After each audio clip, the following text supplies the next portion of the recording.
How to add voiceover to Instagram Reels.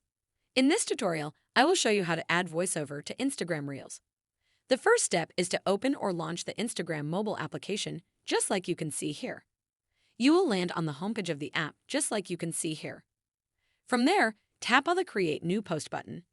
After doing that, you will land on the gallery view of your phone. Next, make sure you choose the Reels option.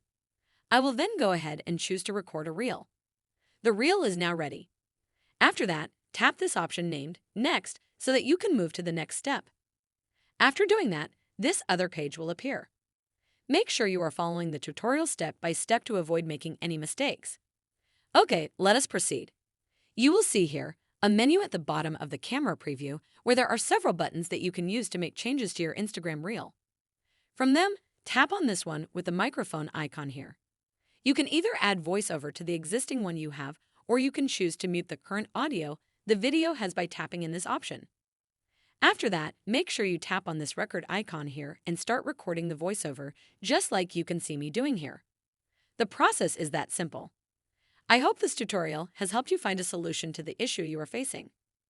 Make sure you like the video and subscribe to our channel. Thanks! That is how to add voiceover to Instagram Reels.